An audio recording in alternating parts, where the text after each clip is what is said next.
I guess we have to move on now to our next panel, which is on creativity and innovation, and will be moderated by Miss Emily, the founder of StoryCity.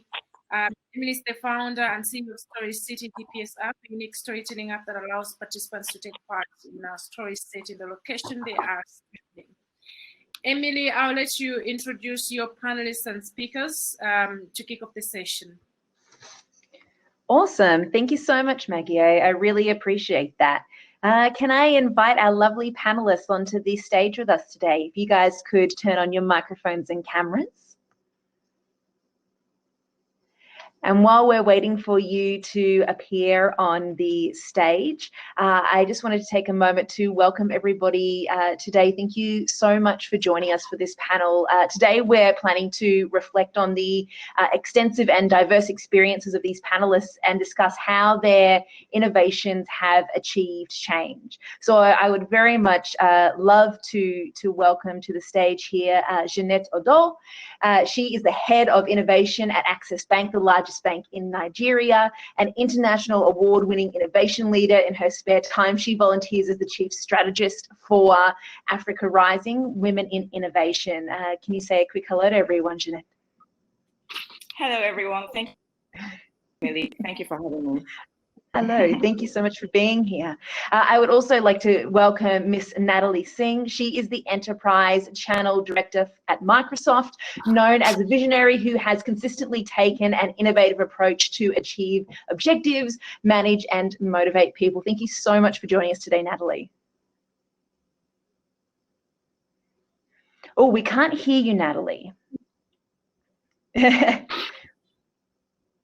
While we get that sorted, I would also really love to introduce Mr. Hollis Meminger. He is a renowned cinematographer with numerous film and television credits, such as The Blacklist, Narcos, and Younger. He is also a passionate documentarian focusing on projects which feature the marginalized community. He is the founder of Bridge Builder Cinematic Arts, which is a non-profit founded in 2016 to men of colour to careers in the film and television industry. Thank you so much, Hollis, for joining us. No, thank you very much for having me. It is absolutely wonderful to see all of you here today, and thank you so much for being here to give us a look into the types of innovation and creative ways that you are changing the world today. I think that we can all agree that we're not hearing enough voices of people of African descent. So Hollis, you've previously been quoted as saying we must help people to tell their truth in a voice and medium that will inspire the world to listen. And so I know that each of you in your career has created an environment of learning where those that you work with are able to explore creative ways to ideate and to tell their own stories. Could I maybe get each of you to share a little bit about how your innovations have enabled those you've worked with to achieve change? And I might start with Hollis, seeing as we quoted one of your wonderful quotes there. I think if I go first, my mother might not be happy with me, so I'm going to defer to the ladies. Well, thank you. Can I then have Jeanette potentially tell us a little bit about the innovations and creativity that she's applied? Oh, thank you, Emily. Holly, that was very gentlemanly of you. Okay, so first off, I'll start to reiterate that one said their people, and if we have to innovate, we have to first of all look internally and that we are tapping into the reservoirs of knowledge that exist within the organization or on boundaries between them, just to, like create distributed innovation systems and new strategies.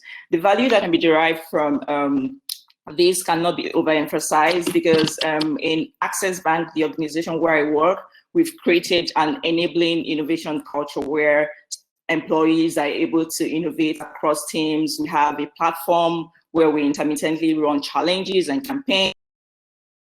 Employees are able to tell their own stories on products that they might want enhanced or products and services that they might want to create. And these stories can either be incremental or disruptive. And also, we also created a collaborative design thinking environment as well, a session where participants can ideate outside of the working environment to inspire innovation, because we found out that when you're at work, you tend to, get very engrossed in work that you might not be inspired to innovate. So out for some sort of, mini retreat, they can innovate. And at the same time, also invited like an art instructor to have the participants visualize their problem statement, the challenges they have. And then we told them, look, don't think about the solution, just come with your problem. And then they were in a collaborative mode and were able to ideate and find solutions to these problems. And what we made them was, you've visualized this problem, paint it, and then when you solution on it, paint it as well. It was an exciting one. And we also have what we call a sponsor user program. So sponsor user program is basically like where we have selected sponsors that are engaged at the MVP stage of product development. So they get to have the opportunity to test the products and be like the first users, make history as the first users of such products. And they critique the products, provide feedback, and then we work on them for either sprint 2 or for launch into the market.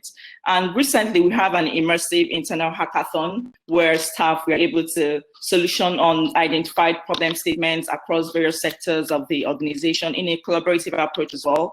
And the results were fantastic, they were amazing. And we had them ideate, and it's in my opinion, that was the best for them because they were able to work within teams. We had employees from both group and subsidiary levels get to network and work across teams and solution on ideas. And I'd love to share what one of them said. I mean, we had a lot of feedbacks, but one really struck me. And he said, at the hackathon, I saw innovation in a different light.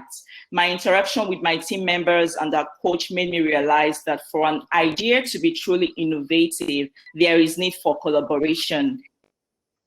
That the idea becomes clearer. Also, presentation starts from every presentation made, which for me was instructive. And that struck me because the value of collaboration in innovation cannot be overemphasized. Thank you, Emily. Thank you so much, Jeanette. I 100% agree with you. Like that idea of collaboration and people realizing that they don't have to come up with it all on their own. And not only can you collaborate, but if you can also bring your own experiences into that collaboration as well, it makes things so much more authentic to the organization, but also the people within that organization. Yeah. Thank you so much for sharing. I really appreciate that. That brings us back to Hollis. Over to you. Conspiracy here. When I think of, and again, thanks for having me. When I think of innovation in film and television, I guess I think about it more in terms of looking at the kind of an intellectual strategy to how we change the business, not so much the creative side. We're all creative, we all have the ability to do things creatively, but within the framework of film and television, I think that one of the things that we really need to think about and really become more innovative is just in our thinking and how we see each other and how we see stories and storytelling. Because a lot of times when we're on TV shows and movies, very seldom do we see Black and brown people and women in positions of influence. So without that sort of background, it's very hard for other people that look like us to see ourselves in those places. So when I think of innovation in terms of bringing in more people, it's more about how do we collectively see ourselves not just as craft service and food and the people that do the parking and garbage and I think I'll give you an example. I was on a show once and one of the parking guys came up to me, he was much older than I am, and he said to me, I'm really proud to see you because if you make it, we all make it. And I think to hear that and to have been so young in the business, and clearly I'm much older than I was back then, but I think that the important part of this creative process is to understand that Black and brown people have a voice that also needs to be heard, but it also needs to be part of the fabric of how we change the narrative around what we think is innovation. You know, a lot of times we think of innovation as technology and not as thought practices and thought policies and changes in the way we actually look at one another. So when I got into the business and didn't see many people that looked like me, part of, I guess, my call was, how do we change that? So that's more of a thought process than it is, you know, innovation and technology. Those things are very easy, I think. You know, I think you can put anyone in front of a piece of technology long enough for them to understand it, but the thought processes and practices around that are much deeper. And I think in order to kind of bring those things together, we have to think outside of the norm. And we're in a creative business, but the one thing that we don't do in a creative environment is think of creatively innovative ways to change the way that the business actually looks. That makes a ton of sense there, because not only is that innovation that comes out of collaboration, but unless that thought processes and those policies are there, it's kind of a moot point to have all of those technological or innovative advancements, because as you said, like, to be able to bring people along with you, that narrative not only has to be there, but people have to see themselves in it. And that's an amazing and fascinating response. Thank you so much, Hollis. Thank you. Have we lost both Natalie and Jeanette? Potentially. That's all right. We can still continue the conversation. Sure. I'm here. Hi, Jeanette. There we go. Awesome. So, lovely. And Natalie? Yeah, can you hear me now? We can. Wonderful. Well, I'll throw it over to you, Natalie. Just to summarize, while you were gone, you would have heard Jeanette talking about the collaboration factor that they bring into their policies, and Hollis was just speaking about how those thought policies and those thought practices also have to be there to make sure that people can see themselves in these roles for the innovation, and see themselves in these places, so that more of these stories and more of the thinking behind new storytelling can happen. Yeah, I would say that, as we also heard from some of the other earlier panelists, being able to tell your story, being able to be vulnerable, somehow gives people permission to be vulnerable and tell their story as well. And so that's what I've done with a number of my teams, is creating the space where people are given the permission to share their story, their value, creating the space in team meetings for those that don't necessarily feel comfortable automatically speaking up, but they have a voice and they have something valuable to say. And so a lot of times when you create that space in a safe zone for people to show up and to share the information that they have to provide, it allows other people to contribute more. I absolutely love the comment that Jeanette had around the hackathon as well. We do that as well, you know, just creating opportunities for people to write down ideas and just, you know, creating that environment where everyone gets to contribute to other people's ideas, building off of them and improving on them, making them even better. We have a lot of opportunities where we're actually building in how we measure people from a performance management perspective around building off of the ideas of others. We also measure people on contributing to the success of others. So you're creating this collegial environment where we state that diverse perspectives are valued. So we want people to go out there and seek people who think different, who approach life different, who have gone through different experiences and are using those different experiences to feed into what is going to help be the creative and innovative ideas for the next, season or next generation. That's wonderful. I love what you said about how everyone not only gets to contribute ideas, but they then get to build off and improve those ideas. And that's actually something that you highly encourage and reward people for. That wonderful kind of diversity and yes and approach. I love that. So to dive into another part of looking at innovation and the diversity in innovation, I think that there is definitely a false perception that innovation does not arise from the African diaspora. So how can we combat this perception? What are the ways that you guys can or have fostered that kind of marriage between like Indigenous and local cultural practices with innovation within your own organizations? I might throw it back to Natalie.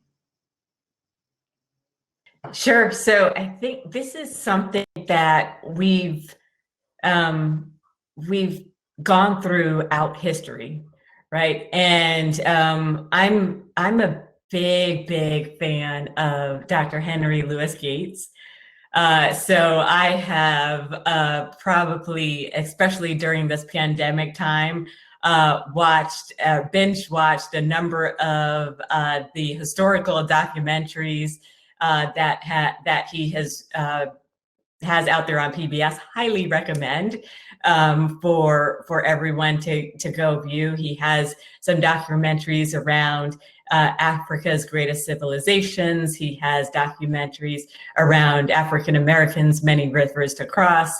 He also has this really cool series around diving into your ancestral background, which encouraged me to then go into and look back at my own ancestral background from my Caribbean roots to, the makeup of background and family that I didn't know much about, because unfortunately for many of us who have African ancestry in this country, there wasn't the recorded history in some cases that people can go back and look at. And so I tend to use history as a guide. And so there is the historical evidence of innovations across the African diaspora throughout history. And when we learn from our history, when we acknowledge that, when we see so much of the progress that has been made, the creativity over the years, whether it's written or unwritten, whether it's recognized or it has not been recognized because it was taken credit by somebody else because the author of that innovation or the author of that creativity didn't have a voice at that time to be able to own it. I think that also gives us the opportunity to recognize this is not anything new, and any myth or any misconceived information out there that people across the African diaspora don't have that creativity or that innovation is just a falsehood that we need to own and honor from all of the ancestors that came before us, and honor in a way that we are respecting the contributions that we have to give to future generations. I would love to ask a follow-up question to what you said there. When you looked into your own past and your own history, what did that history unlock for you? It really unlocked, well, one, the diversity in my ancestry, because there was so much. My parents are both from Jamaica. My grandfather was from India. But there's blocks in information, and by doing the discovery work, I actually found ancestors that went all the way back to like the 1500s, and it was amazing because it also gave me a sense of identity and a sense of historical identity that exists beyond just my immediate family. And so it gave me a level of connection to the past and connection to the multiple nationalities that make up my historical genealogy. So it was actually kind of cool in helping me with my own identity. That's awesome. I love that so much. Did any of the other panelists kind of have a burning need to jump in and share a little bit from their experience? I'd like Jeanette. to, yeah. So first of all, the perception we need to really change and correct and analyze is that Africa is not a country, it's an extremely diverse continent. And the problem we've had over the years is mainstreams, media's projecting us as this very backward continent, have this monolithic view about Africa, and we need to change Africa being portrayed as the continent where, oh, you just have hungry children, to a continent where there are smart, hardworking, intelligent people. Continents. I recently stumbled on about some African teenagers that built an aircraft in 3 weeks, and they landed it in Egypt successfully. So we never heard that story. How many mainstream media carried such stories, like where Africans are acing it in their various fields? But thankfully for digital media, we've been able to fill that gap. It's a very yawning one, but with digital media, we've been able to work on that. We are now relinquishing that role that mainstream media has been trying to project and change the narrative. And Emily, I love what you're doing with StoryCity. I told you we talked, because with what you're doing, you're tending to change the, you're putting the stories into our hands. And for me as well, in my own sphere, I joined a community of innovators.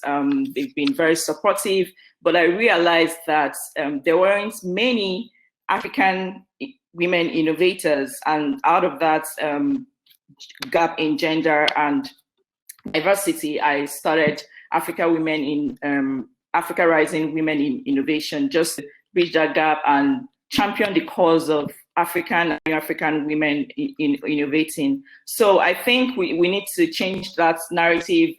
We are acing it in Africa, the booming field of fintech, technology, banks, digital.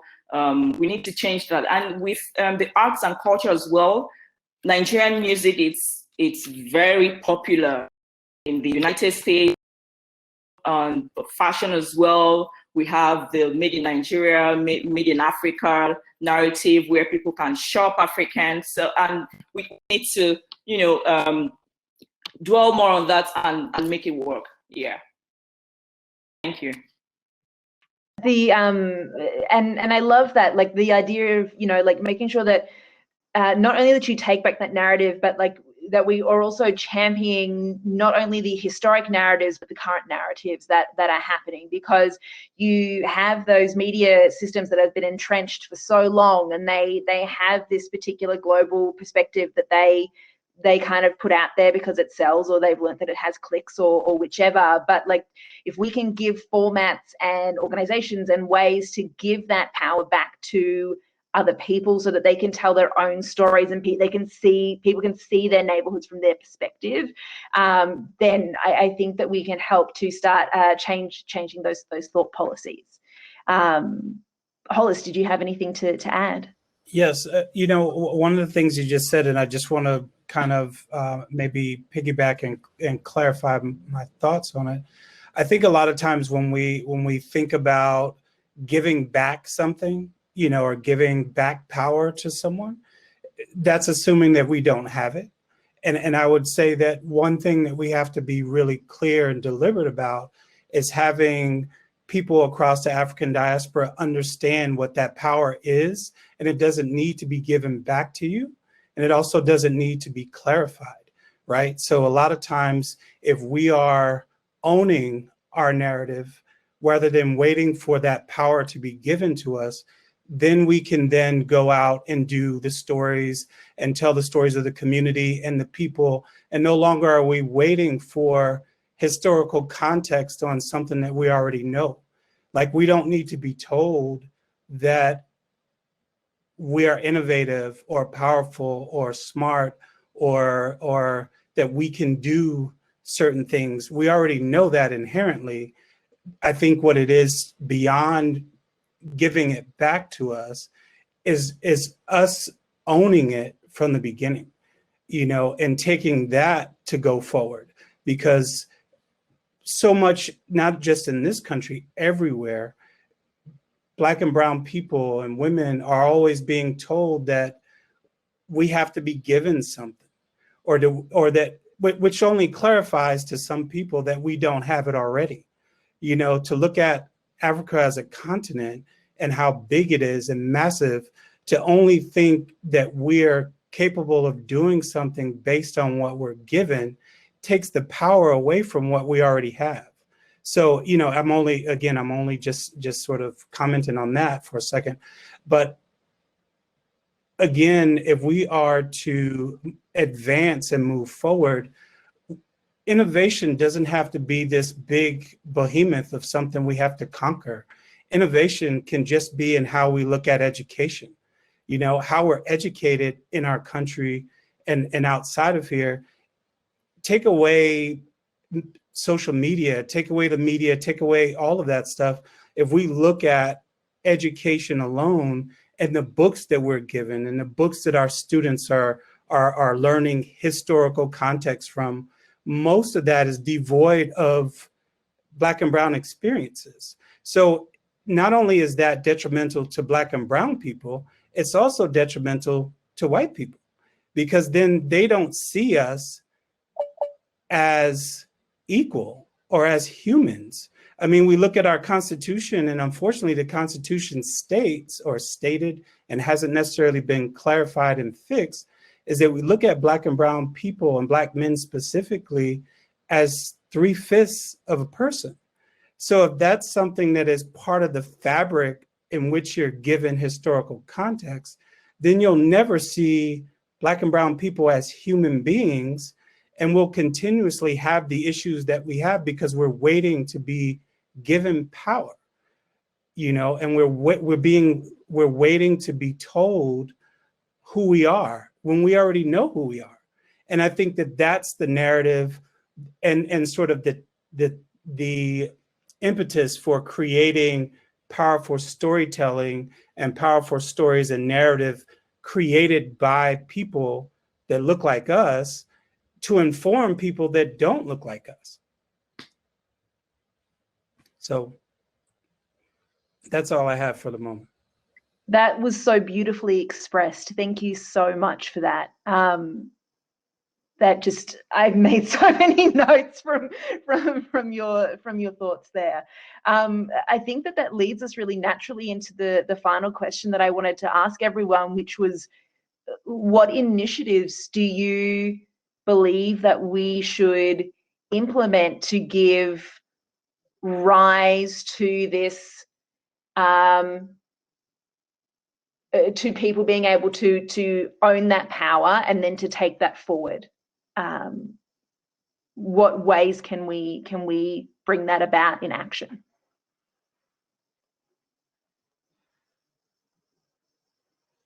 Defer to the ladies again, so. I was going to say, don't all jump in at once. It is a tough question, right? Oh, you're on mute. Perfect. Yes. Yeah. Well, for me, I think the initiatives, like I mentioned earlier, I talked about the Made in Nigeria, Made in Africa initiatives where appreciate our own, building our own cars, making our own fashion, doing lots of things, building our own technology. So I think we also need to work on part of it. What Artemis Foundation is doing with STEM as well, STEM education, we also need to look into that as well. And then research, because that is where we're lacking in Africa. We don't have enough research institutes. I'm very impressed with the labs that we have, innovation labs that are beginning to champion here in Nigeria and in other as well. I think we also need to do more. There are lots of incubators, there are lots of accelerators springing up, improving businesses. So that part of business ownership and education, there still needs to bridge that gap, but we've done quite some things there. But for education and for STEM education as well, and then for research, we need to look at initiatives on that, because I believe we shouldn't always wait for the government to do things for us. We are change makers in our own various fields and interests as well. In whatever little way you can improve your community, improve your organization, you can start from there. It begins at home, so we might as well, whatever initiatives we think that would make us look better, not just look better, but do better as a continent. I think that's what we should be thinking about. So a kind of like a building visibility through like various tools and initiatives that essentially showcase what's there. Like it's there already and it's happening, and to actually give it the space to be showcased and seen. Natalie, any thoughts? So what I love to do is be there as a mentor and a coach and a guide. Because I go back to the beginning of what I said, is like sharing our stories is so important to how we all grow and develop. And so I have mentees across the world, and it's, you know, it's just opening up to learning about people all over, literally all over the world, because it makes the world so much smaller in a way, and you realize that we are more connected than we are different. For those that have a seat at the table, and the proverbial board, whether that's the boardroom table, whether that's if you are in a C-suite position in a corporation or an organization, it's also creating the space to slide your chair over to make room for somebody else to join you at that proverbial table. It's opening up to opportunities. It's giving people the visibility and the vision to see themselves in a better position that they're currently in.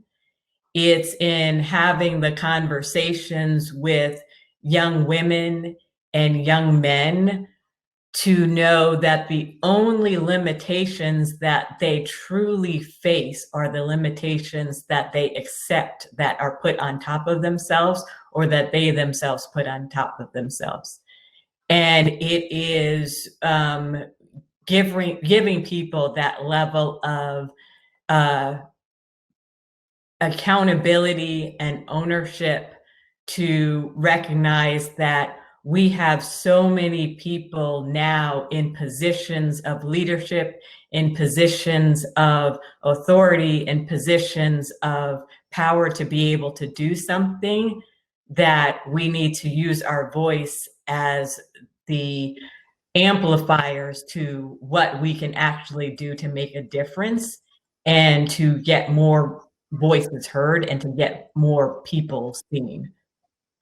Some beautiful calls to action, Natalie. Some very, very solid calls to action, you know, making sure we have global initiatives that like connect people across the world, making sure that if you have a seat at the table to slide that chair over and to actually give people that vision so that they can see themselves and to know that the limitations are the ones they put on themselves. Thank you so much. And Hollis, take it away for the last of the evening. You know, I think that it's kind of threefold for me. I think the mentorship is a big key component. I think resources are also a big key component. But I think beyond that is looking at the African diaspora and people and looking at it from a standpoint of sustainability in terms of resources, in terms of mentorship. Because I think a lot of programs, you know, we see grant makers and we see people that donate money to causes, and those don't become sustainable in our communities because the sort of benchmark for success in our community is very short-lived. It's looked at as how can I say a sort of short-term what's the right word for it? It's almost like we look at Black and Brown and the African diaspora across the board, and we measure our measurements on the success rate of those programs is very short. So most things are looked at in terms of, you know, algorithms and all these numbers, but we're giving a shorter time frame in order to become successful.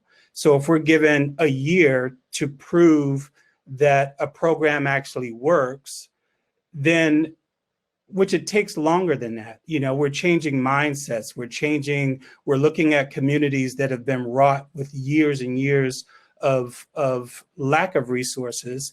And then all of a sudden we're given a small amount of money to necessarily go forth and create something that's grandiose and huge in a way that it's not sustainable in and of itself. So how do you give those resources in terms of mentorship? How do you invest in human capital as opposed to just taking money and giving it to an organization and saying, this is what we did, and we're sort of, you know, altruism and all those things don't really work in our communities. It's more about taking the framework in which we already have set up, making that better, and making a community more sustainable in and of itself so it can thrive without waiting for government funding, without having to fundraise. How do you build a community to create its own sustainability?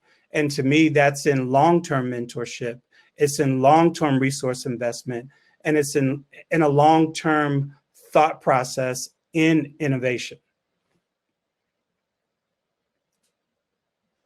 100%. That time length is really something that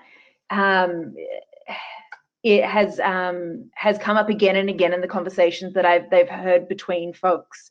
And I remember, just on like a very minor example, reading a Malcolm Gladwell book about the tipping point, and he was talking about how, just in a very simple example of in New York, to stop graffiti on the subways, they literally painted the subway cars for 8 years. 8 years before they changed the mindsets of people into respecting the public transit system and into building that safety into it. And like that's an epic period of time. And we're just talking about changing people's thoughts on drawing on a train. Like when you talk about changing people's thoughts in terms of mentorship and changing thoughts in terms of being able to turn around communities, like these things take a long time, and the current funding cycles of you have to do this in a year, you only have a 3-year funding cycle. Like it's a massive problem, and that's a major action that can be taken and changed in that funding framework. And that's such a wonderful insight. Thank you so much for that, Hollis. Thank you everybody for joining us today on this panel. I know that I got so much out of it myself from these very, very wonderful panelists. Thank you so much, guys, for your kindness and your incredibly thought-provoking answers. And I will hand it back to the moderators for the rest of the evening to take us away into the final hour. Okay, thanks, Emily, and the panelists and speakers. That conversation, as someone who works in the media, I think there's so much I've walked away with as well in terms of owning our own narrative. And again, the question is, who gets to tell the story? And which brings us to some of the conversations we've had earlier on. I mean, we need investments, not just in aviation or sectors, but we need investments in the media as well to be able to, to own our narrative, to, at the end of the day, I think this is a sector we've kind of neglected on the continent, and it's very crucial. And from the conversations and everything we're hearing from all the speakers, it's about time that we actually shaped this, owned the space, and told the story through our experiences to the rest of the world. I would like to introduce our special address for Ms. Pam Onyango, the CEO and founder at Sky Energy Africa. She's an accomplished executive and successful entrepreneur with business acumen spanning more than 20 years of leadership and international business experience. She's also the CEO and founder of Sky Energy, a renewable energy company in Nairobi, Kenya. She has been featured in Business Week, also even as an app, and as an upcoming and entrepreneur to watch in North America. Prior to founding Sky Energy, she co-founded Renew Via Energy Kenya Limited, a solar development company in Kenya. She also took the company from an unowned startup solar company to a successful mini-grid developer in Kenya. Now, her accomplishment in the mini-grid sector is accredited to her understanding of the community and working closely with respective entities within the national and county governments, including regulators, to understand regulatory process and guiding principles in the mini-grid sector and energy industry in Kenya. Ms. Pam, it's very great to have you join us, and I think I'll let you take stage to give your remarks. Okay. I think at this moment, as we get Ms. Pam back onto the floor, let me try to introduce our next guest, Ms. Chidi Colesworth, the technical expert, founder, Donors for Africa. Now, I would love to introduce her as the technical team tries to get her onto the platform. Ms. Chidi is an international development professional with over 11 years experience, who helps philanthropy organizations, nonprofits, and social enterprises globally access funding and build sustainable organizations. Now, through independent research, grant writing, and an institutional growth strategy, she assists organizations in identifying the gaps that truncates growth and influences their income-generating activities. Her passion for sustainable development and social innovators has earned her several awards, including as a finalist for Africa's Most Influential Woman in Business and Government for Civil Society Organizations. Ms. Chidi, if you can hear us, it's great to have you, and the floor is yours. Thank you so much. And first off, I just want to say well done. It's not easy pulling with the whole new technology and the difficulties we've experienced today. Quite well. That just shows your expertise in the sector. Well done. Good evening, everyone, and thank you so much for the invitation. I don't take it lightly because it's such an enriching group of people in the room, and I'm really looking forward to learning and sharing and engaging.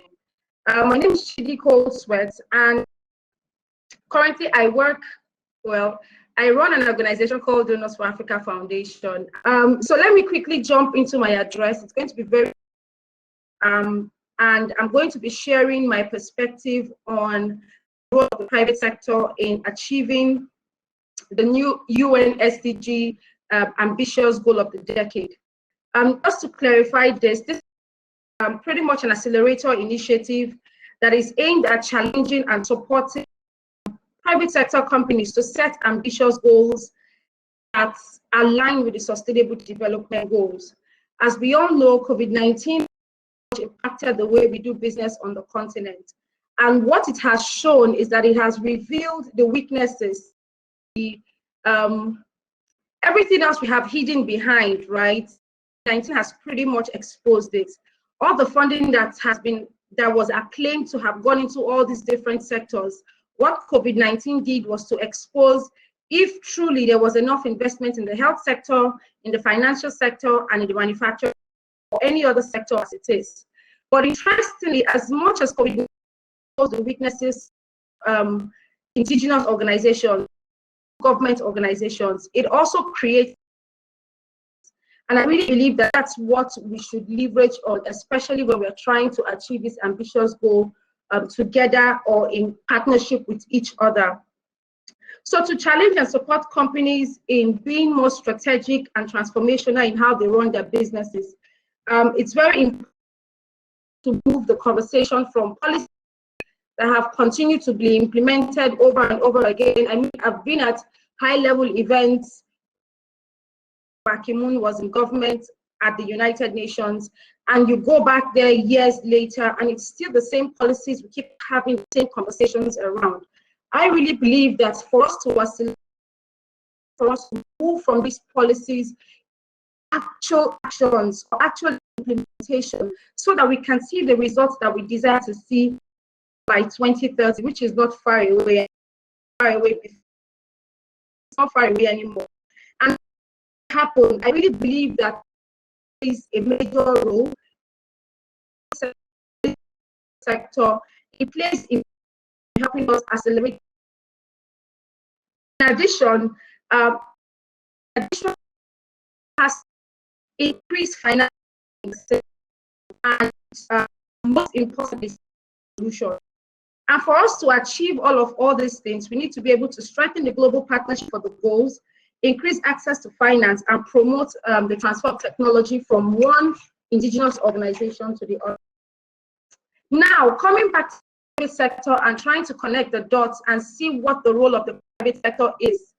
Because I work closely with a lot of private while engaging and fundraising and indigenous organizations, I happen to work with a lot of private sector companies, and the truth remains that it's not one-sided. I honestly cannot blame them because there's a lot of work that goes on. Some of them are only operating global strategy that they only have to for in country. But lastly, right, I really believe that they play accelerate goals, especially when it comes to the areas that I'm going to speak about. One of such areas I'm going to speak about, this is me wrapping up in the next 2 minutes, please. One of such areas that I'm going to speak about is that I strongly believe that for us there has to be an increase in inclusive businesses. So what do I mean? It's from gender to race to ethnicity to even persons living with disability.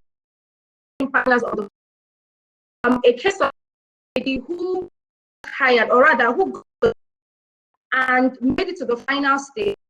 When she came to they realized that she was living with a disability. She was withdrawn, and when she asked, she could not reach the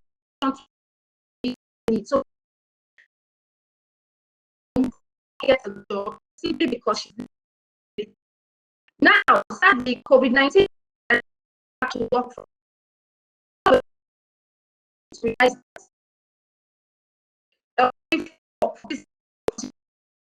even if some of the staff work from home, the private sector need more in culture. We need to become a lot more inclusive. Number two, we have to integrate the goals to be a lot more focused on the goal for the 2030 agenda. It's not okay for us to work in silos anymore. If you're launching your CSR activities, it's not about giving 100 million to some campaign, $30,000 to another campaign. It's pretty much working with an organization like ours to begin to craft goals and policies that connect with the UN SDG goals. And that's one way that we're working with some of the private sector companies locally.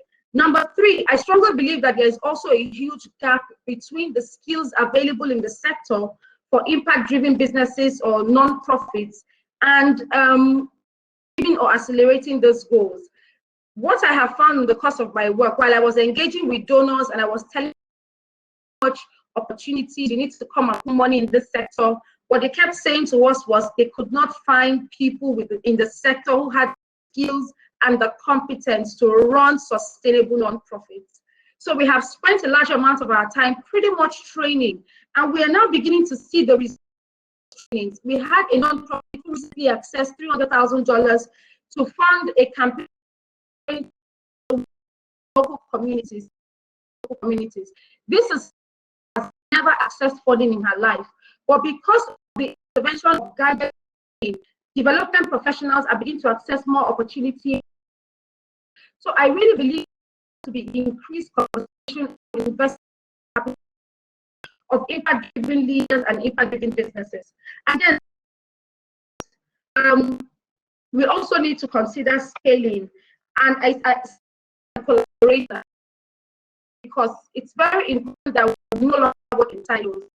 No matter what we want to achieve, it's becoming increasingly busy. We need from the government policies to the private sector companies and up onto the business or the development agencies who are working on these goals. Collaboration. Leave it as that so that I don't take any. Thank you so much.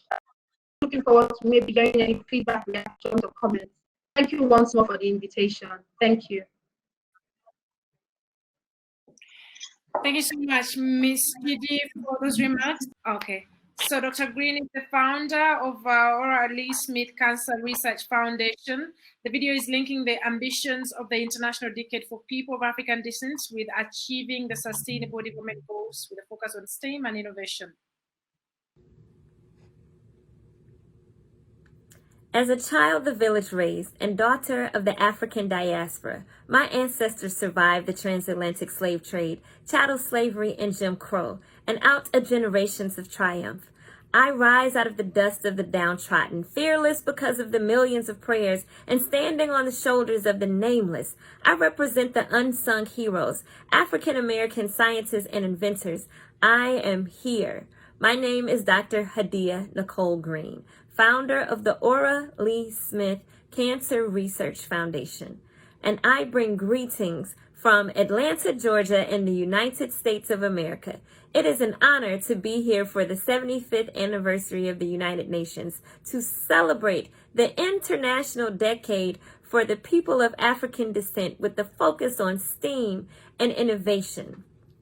Every year, cancer charities raise over $1 billion in the name of curing cancer with no cure to show for it. And every year, nearly 9 million people die from cancer worldwide.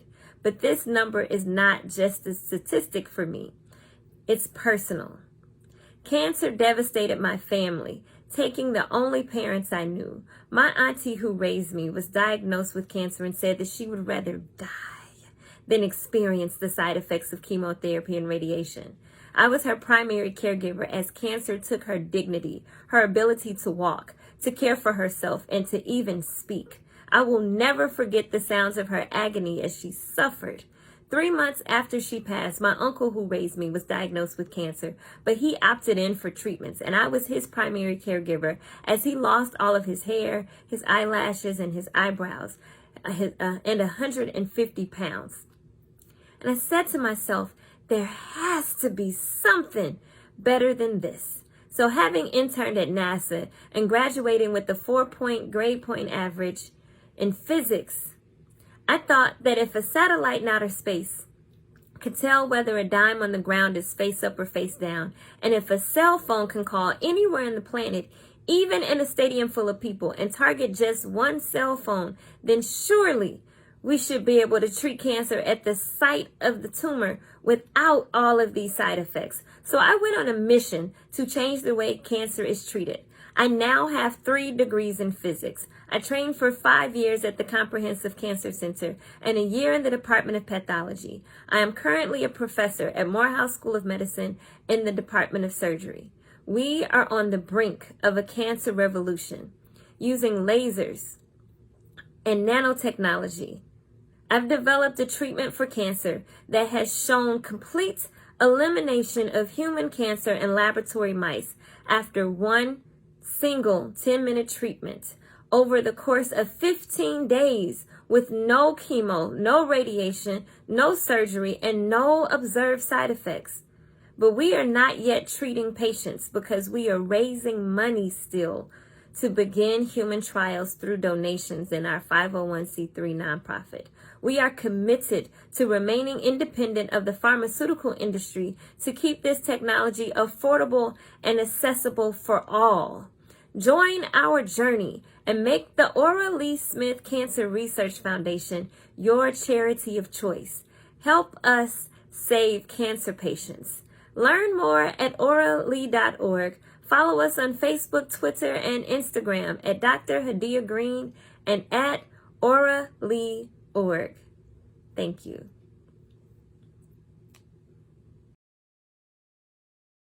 And now I'd like to introduce you to Princess Mina. Good evening, everyone. First of all, I apologize for not being live, but I am very grateful to Hermina and her foundation, Aspire Artemis Foundation, for allowing me to participate in this wonderful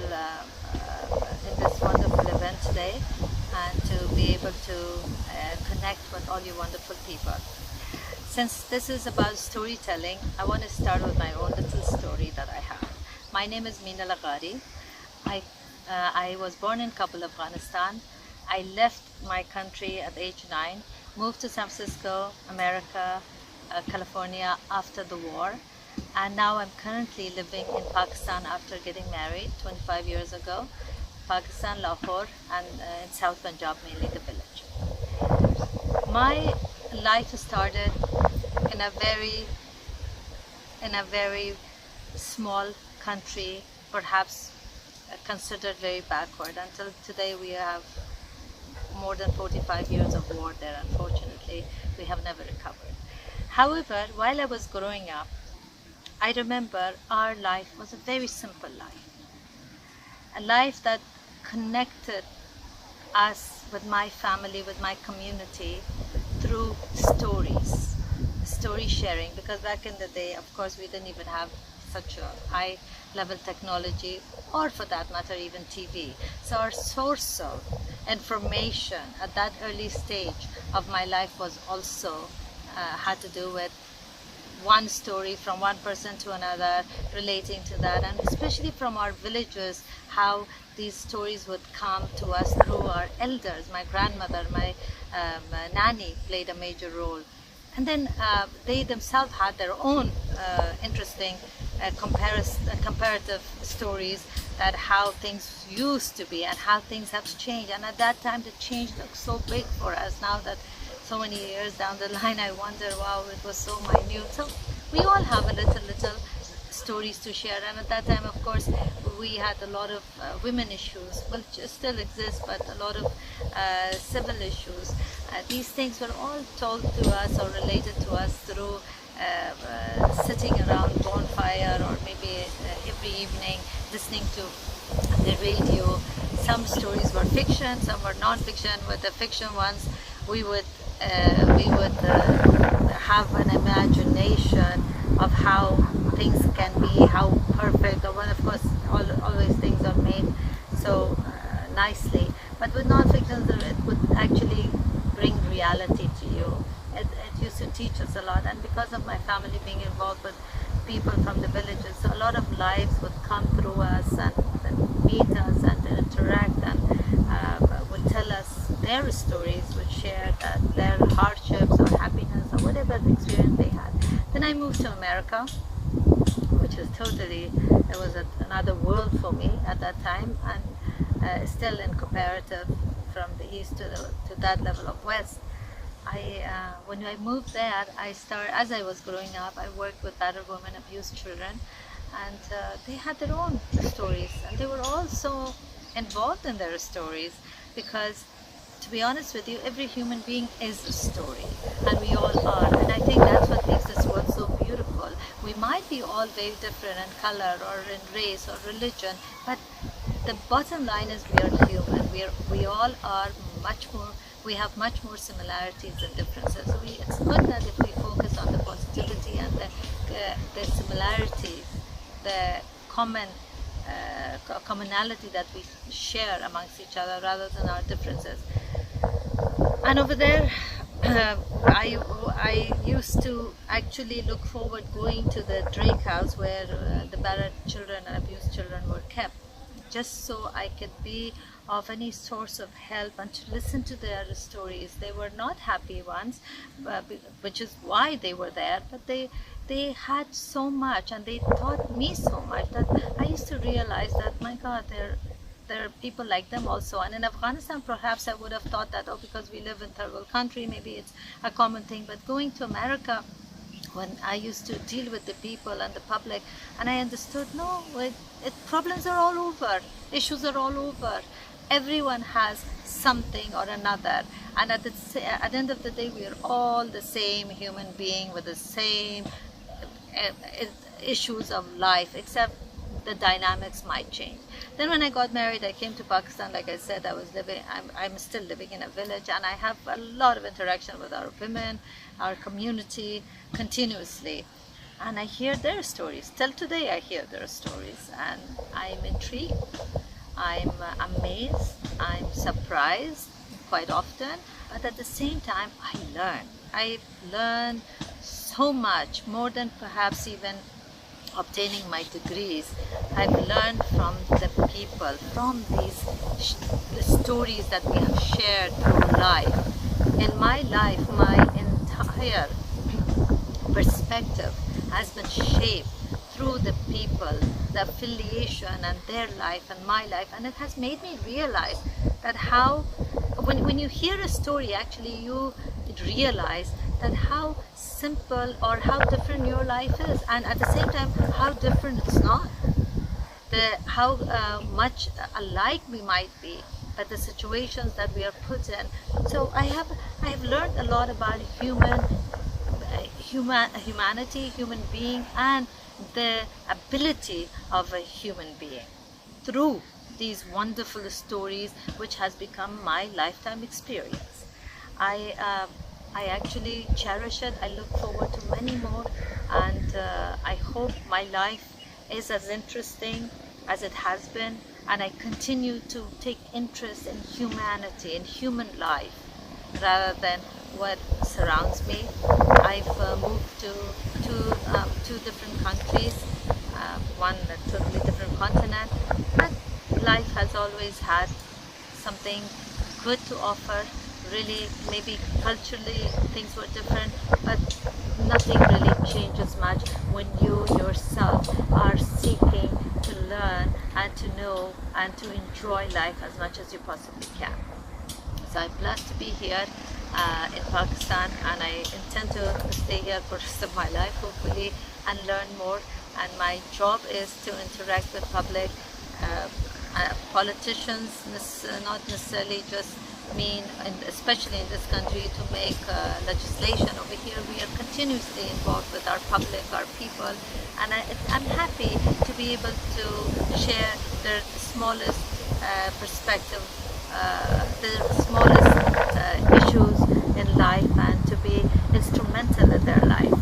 And I hope I continue to do that, and I hope we continue to relate and react and learn from each other, and have more forums as such where we can sit in a very remote area and almost You probably wouldn't even know where Rajanpur is, but I'm sitting here right now and sharing this story, lovely stories with you. I hope you enjoy it, and we should connect. The whole world should interact with each other and share their life stories and see how similar and how humanity actually connects. Thank you very much. Amazing, amazing remarks from Her Royal Highness. So the next video from Dr. Emoa, who is the founder and MD of Vendis Consulting, a financial advisory firm based in France.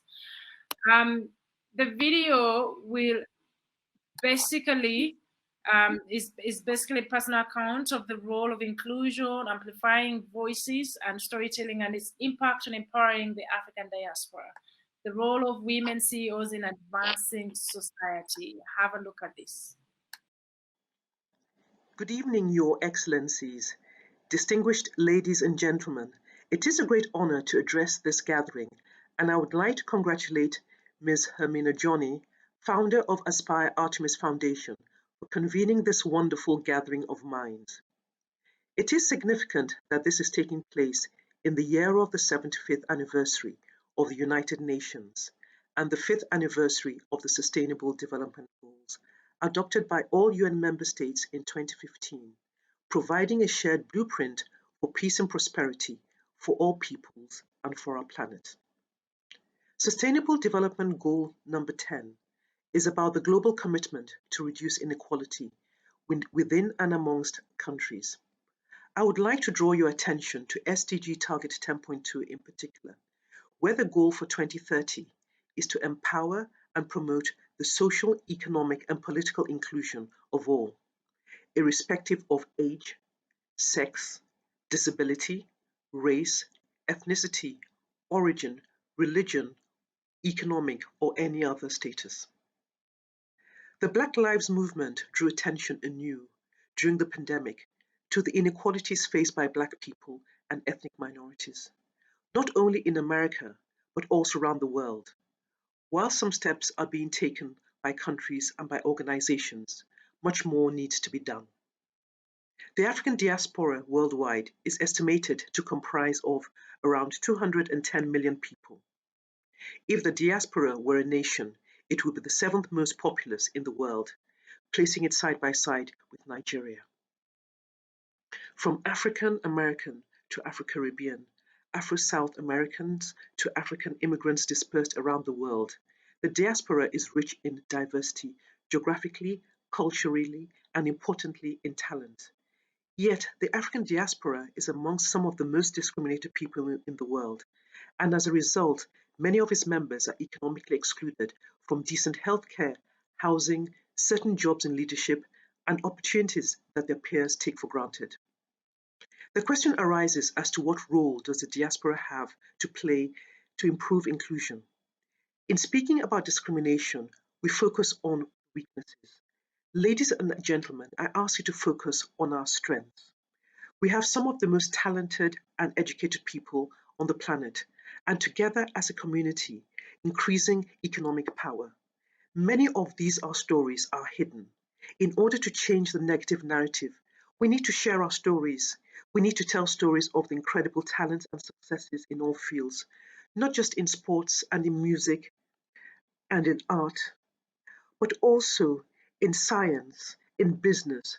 We need all the stories, not just the headline-making ones, but also the everyday stories of ordinary people, of hardworking people trying and of their struggles. We need to act like a community, to collaborate, to bring our resources together, to help advocate, to fund, to train, to mentor and motivate and change the narrative. Ladies and gentlemen, I charge you to begin to share your stories, to begin to think and behave as one strengthened community, so that collectively we can amplify our voices and begin to make real change, to change mindsets and behavior and build an equitable world for all. Thank you. Thank you so much. I think next we'll have remarks from Mr. Harold Robinson, the UNFP Regional Director, Latin America and the Caribbean. Have a look at this.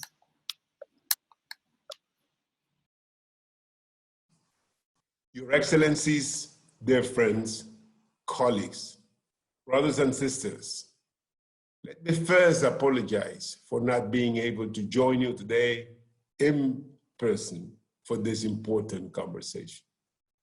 I am, however, honored to have the opportunity to record this message on behalf of our Executive Director, Dr. Natalia Kanem. It is timely that this event focuses on storytelling. Telling a people's story is very important. It passes traditions and culture from one generation to next. For people of African descent, storytelling has a particularly important meaning. Forced from our homes many centuries ago, storytelling is what kept us united. Storytelling is an excellent tool to help celebrate and raise awareness about the positive contributions of people of African descent to the shaping of societies, communities, and workplaces around the world. For people of African descent, storytelling is a way of saying, I am here and I matter. At UNFPA, our history of supporting the furthest behind, the most marginalized and discriminated, is well known and well recorded. We took to heart the call of the International Decade for People of African Descent, and for the past 2 years, under the leadership of our Executive Director, Dr. Natalia Kanem, we have actively engaged in supporting the implementation of the program of activities of the decade of the global, at the global and regional level. By telling the story of the past, advocating for change in the present, and shaping a brighter and better future for all, this is how we at UNFPA support the advancement of the International Decade for People of African Descent. Indeed, our global and regional support focuses on giving voice to the voiceless. It helps ensure people of African descent are heard and have an opportunity for meaningful participation in decision-making spaces. In partnership with the Office of the High Commissioner for Human Rights, the Office of the Vice President of Costa Rica, and other partners, we created the spaces for global and regional political advocacy for the fulfillment of the rights of people of African descent. We amplify their voices and give them space to tell their stories through our programs. At the national level, we empower young people with advocacy and communication skills in order to be the voice of their communities. We help them become successful advocates for inclusive policies, for equality, and advocates for meaningful and transformative change. At UNFPA, we are keenly aware of the challenges faced by women and girls of African descent, including in my region, Latin America, and the Caribbean. Here, women and girls of African descent are often the victims of multiple and intersecting forms of discrimination. They continue to be disproportionately represented in the informal job market. At UNFPA, we have implemented activities targeting communities of African descent to support and empower their women and girls. COVID-19 has forever changed our community. The world as we know it will never be the same. Latin America is the epicenter of the COVID-19 pandemic, accounting now for about 40% of the daily deaths globally. In this grave context, UNFPA, under our COVID-19 response plan, has strengthened the programs by scaling up support for Afro-descendant communities in the region. The pandemic has acted as a magnifying glass. It has amplified in ways impossible to ignore what we have always known, that inequality, discrimination, and marginalization are still the reality for too many women, girls, and young people.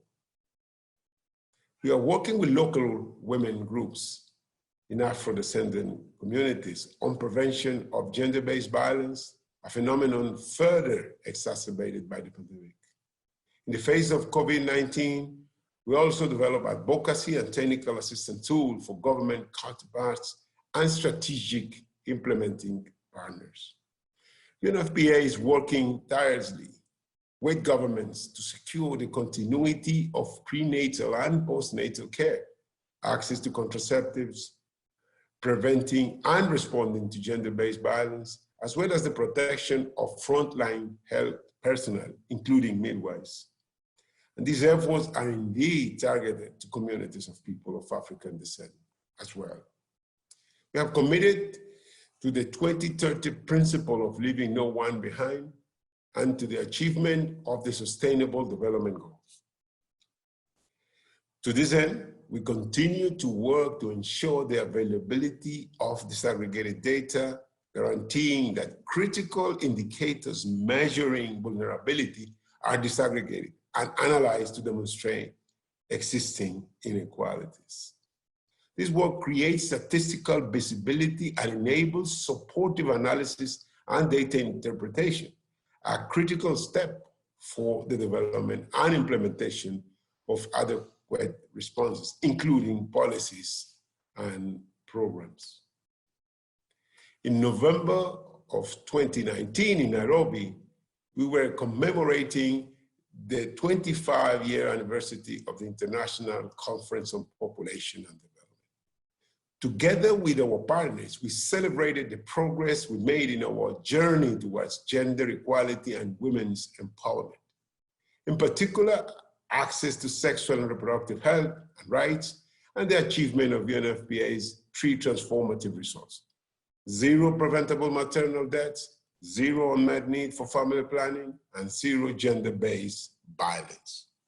Many came to Nairobi to tell their stories, and we heard them. They told the stories of progress since Cairo and since Beijing. We are now living in an historical moment. In the words of the late John Lewis, we may not have chosen the time, but the time has chosen us. The former congressman and standard bearer of the civil rights movement also said, without storytelling, the civil rights movement would have been a bird without wings. So we at UNFPA invite you to join this storytelling journey to inspire social change and racial justice. Stories in which young people of African descent, women and girls of African descent, are empowered and the human rights fulfilled. Let's continue to use together storytelling to create powerful voices, ones that achieve the world we want to live in, a world in which Black lives do matter. I thank you. Amazing remarks there, and for everyone still online from wherever you're joining us from, thanks a lot for staying with us until this particular time. I have to say it's been a pleasure. Amazing event, looking at how we own the African narrative. And the next video from Massa Media, which I co-founded, gives an insight into the opportunities on the continent.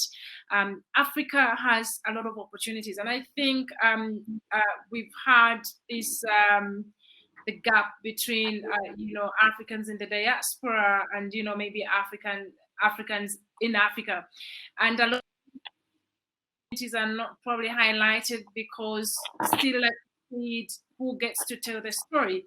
And what Massa is doing is really getting these stories and telling them out through the eyes of the journalists, of the creatives on the continent, and saying to the world that, look, this is what is happening in Africa, and this is what we can give to the rest of the world. And this is where you can put your money, or this is where the opportunity is. And the continent has been open for business for the longest, but again, the story hasn't been out there the way we have always wanted it to be.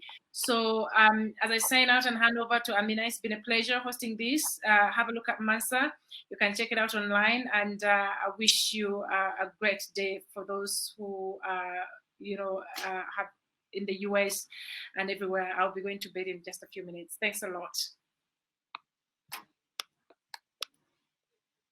Thank you so much for that, Maggie. And you've done such an excellent job leading us through this entire session. We have been inspired by your journey, by your leadership, by everything that you do. And thank you so much for staying up, I might add, till 4 or 5 a.m. in where you are. I mean, thank you. That just shows such dedication of your entire day to this entire cause. So now I will show the video of Mansa Magazine, and you can see the journey that Maggie has been on to share this untold voice, the unheard voices in different countries in Africa. Thank you very much. Africa, a continent oozing with opportunity, from a wealth of human capital, intense natural resources, and enough land to feed the globe. But the same continent is facing numerous challenges, from an adverse impact of climate change, energy crises, and, of course, the health security wars, which have been underscored by the COVID-19 pandemic. In telling the continent's story, here's an African perspective through the eyes of African journalists. We give you Mansa Magazine, the pinnacle of African storytelling with factual African views from the African continent, from geopolitics, social issues, to economic matters, all creating a fertile investment landscape for the continent. We are Africa. We are Mansa Magazine. Thank you so much for watching that video. Coming up next, we will show a video that has been prepared by Wai, one of the performers for the evening. So thank you very much.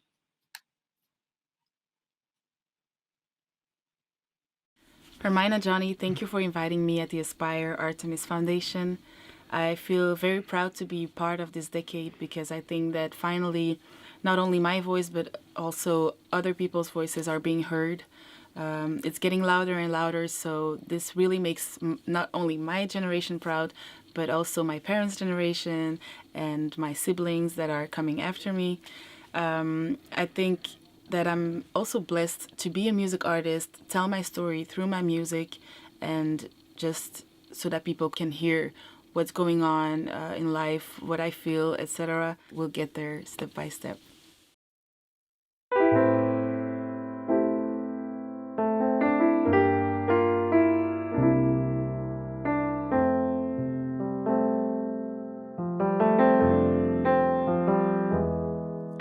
It's that time of the year when we need cuffing and hugging, but you're not ready for loving. You're too busy doing people at parties and all the things that you know you shouldn't do. Don't like to play pretend, I'd rather double the trouble when I feel lost in the shuffle. Do you ever think about my feelings when all you like to do is leaving? No, I need someone who's fully into this, into me, into us, into we. Why would you make me so insecure? You're saying you love me, but no, you actually don't. Cause it's not me you're chasing, I am the one who's craving. Why would you make me so insecure? Why would you make me so insecure? You're saying you love me, but no, you actually don't. Cause it's not me you're chasing. I am the one who's craving. Why would you make me so insecure?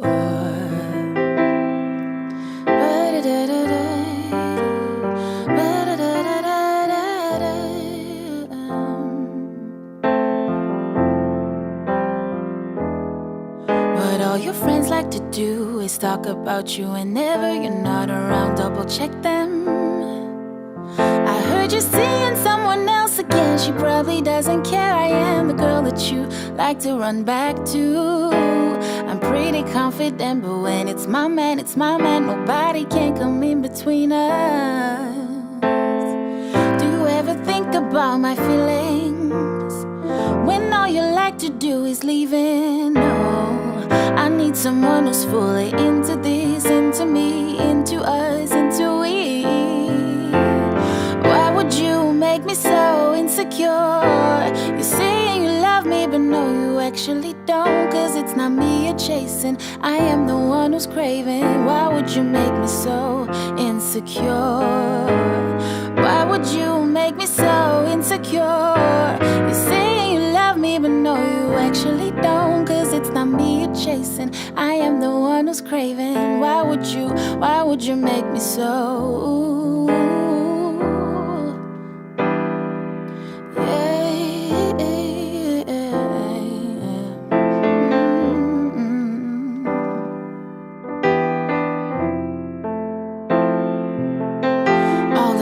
We'd be messing around whenever she wasn't home. Every night you'd be going back to her. And all the times we'd be texting, please send me pictures. You're begging why you'll be waking up next to her. All the times we'd be messing around. Every night you'll be going back to her.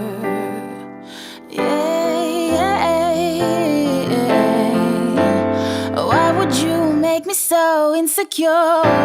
You say you love me, but yeah, you actually don't. Cause it's not me you're chasing, I am the one who's craving. Why would you make me so insecure? Why would you make me so insecure? You say you love me, but no, you actually don't. Cause it's not me you're chasing, I am the one who's craving. Why would you make me so insecure?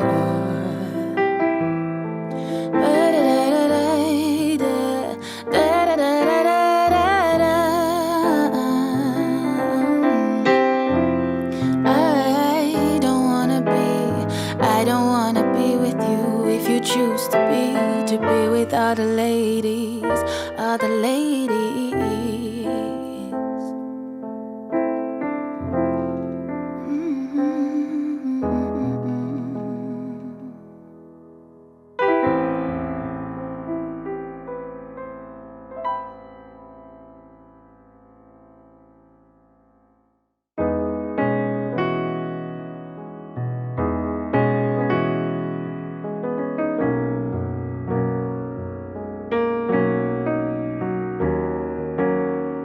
Okay, I get it, you got a new girl hanging out in the city, but it's nothing compared to what we once had, so pardon my manners when I say that your love ain't real, it's trash, steadily waiting for a clash. Call me whenever you feel like slide into my bed, yeah. We do not get to keep everything. Is temporary, we all love someday, we all lose someday. We do not get to keep everything. Is temporary, we all love someday, we all lose someday.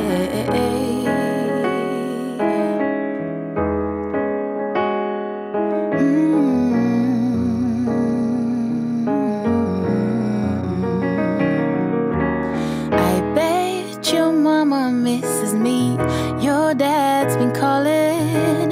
He doesn't seem to know what's going on. I can tell him, well, she ain't me. She's been giving you a hard time, so call me whenever you feel like slide into my bed. Yeah, we do not get to keep everything. It's temporary. We all lose someday. We all lose someday. We do not get to keep everything. It's temporary. We all lose someday. We all lose. I might be up to something. Karma might be up to something, but I'm not quitting till I'm winning. Till I'm winning. Till I'm winning. I might be up to something. Karma might be up to something, but I'm not quitting till I'm winning. Till I'm winning. We do not get to keep everything. It's temporary. We all love. We all lose. We do not get to keep everything. It's temporary. We all love. We all lose.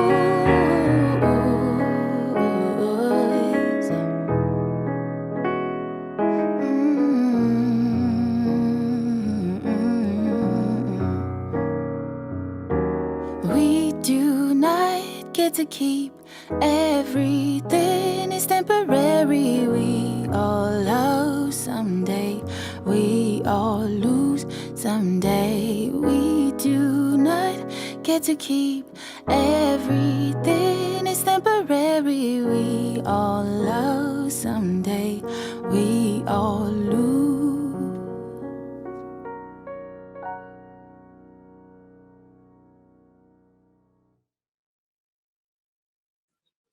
Hey everyone, can you hear me? Okay, I'm assuming that you can. So yes, my name is Harsha Benur. I am with Microsoft and the One Commercial Partner team. Hermina, thank you so much for inviting me and for the much needed discussions that we are having today.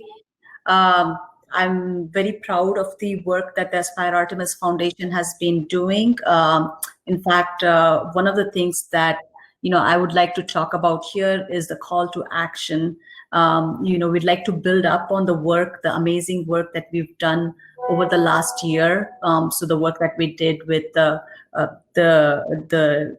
different dignitaries at the UN around STEAM and the symposium that we did in St. Lucia, where we had more than 70 school girls and children attend.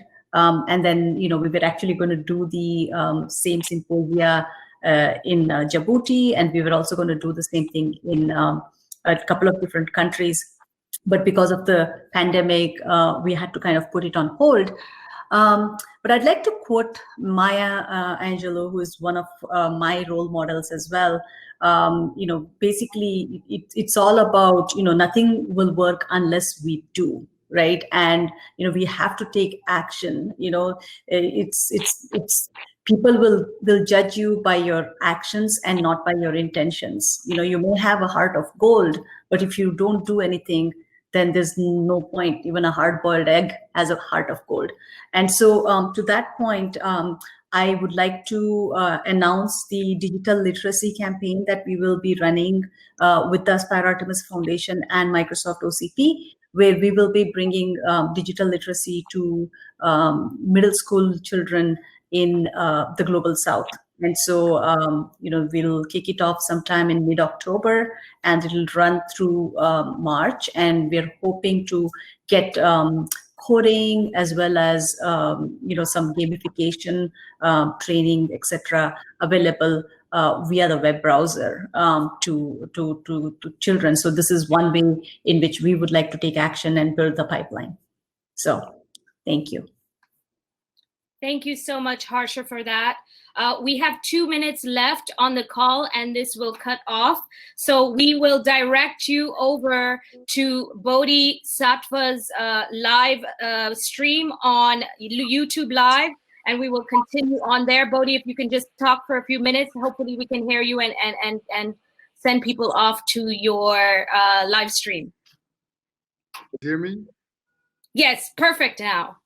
All right. Well, thank you very much, Amina. Thank you to all the panelists for the amazing exchanges and conversations and knowledge shared here.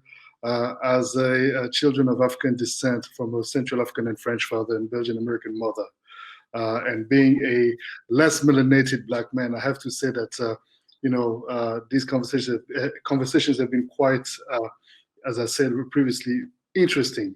And as a musician, label owner, and music producer, working both with artists on the continent and also from the diaspora around the world, of the African diaspora around the world and beyond.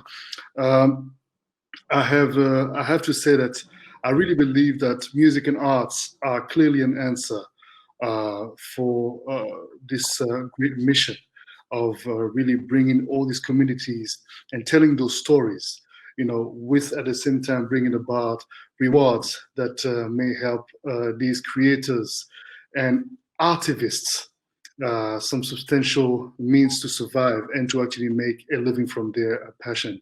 And that consists, if I may say shortly, in probably aligning a better vision and the voice that will represent these creatives, and to be a voice that will be speaking to those